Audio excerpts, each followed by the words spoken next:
Hi, my name is Evelyn Servin. I live in Russellville, Alabama, and I have been living here for the past 19 years.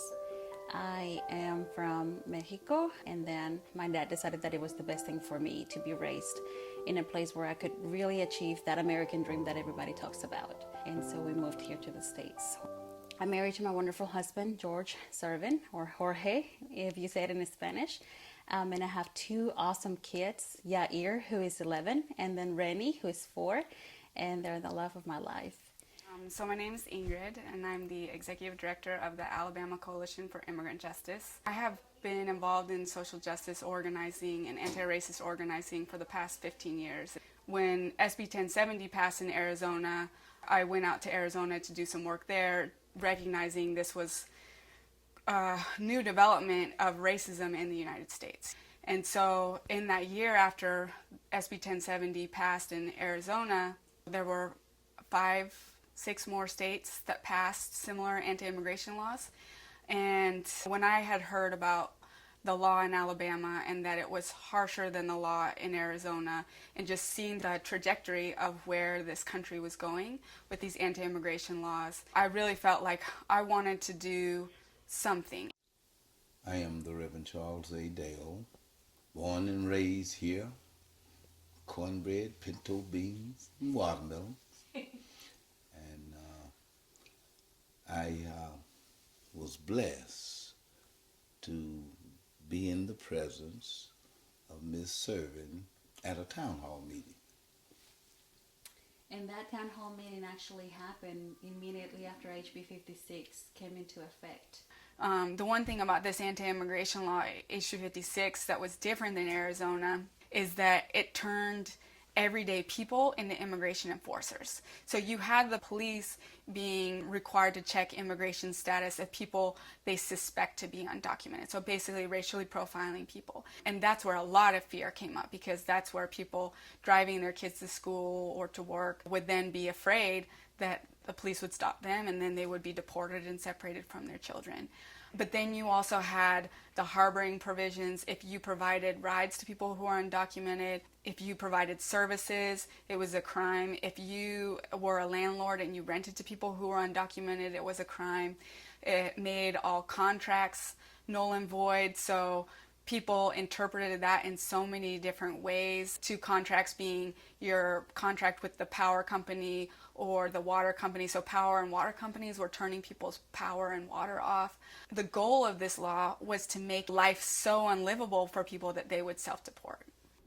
We saw so many families being terrified about this HB 56 and about this law that it was overwhelming for me to experience that, because I'm from a mixed status family, meaning that my husband is undocumented.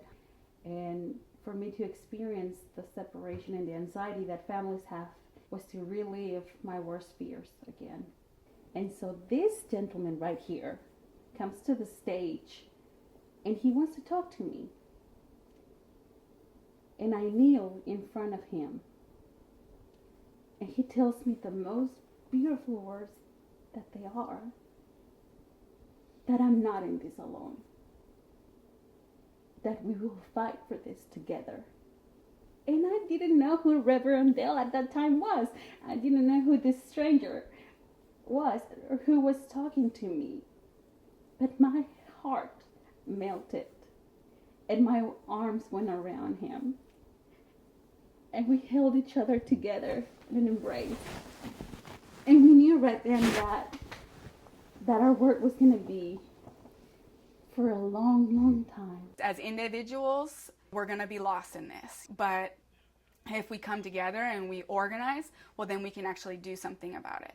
Oh, Lord, hearing some of the outcries and the stories of the people that were there, the Hispanic community, that was so touching, until I couldn't help from breaking down in tears. My mind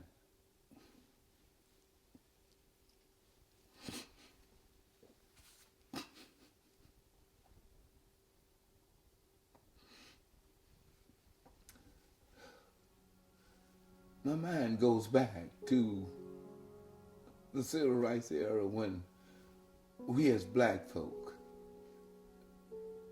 was being treated and mistreated in the same perspective and getting the same old lies that were told us back in the 60s. And we still hearing them here in the 21st century. African American people in Alabama have been fighting for decades against the racism in Alabama, and there's still a lot of work to be done. And in terms of the anti-immigrant racism, well, some of that is intertwined with the racism towards African American communities, and some of that is specific xenophobia. It is sad that here in 2014, that we still have people that think this way, that Hispanics, blacks, is treated less than a human being. What was going on in Alabama was not only just a human rights crisis for Alabama, but it was hugely important for the whole country. We are now, 2 years later, celebrating a huge victory, where we have now permanently gutted the anti-immigration law. We've been in a legal battle fighting against it, and each time it goes to a new section, up to a new court, more and more pieces of the law get whittled away. And so now most of the very harshest provisions of this anti-immigration law are permanently blocked.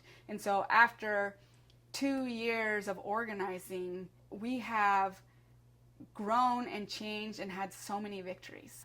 We've built relationships between the immigrant community and the African American community that have been growing and strengthening, and now we have immigrants and African Americans working together so that Alabama isn't known for being one of the most racist states in the nation. But people will know Alabama for the civil rights movement and all the contributions that it's made to this whole country. And they're going to know this new burgeoning movement of immigrant leaders and African American communities that are creating a movement that I believe will be able to inspire people again all over this country.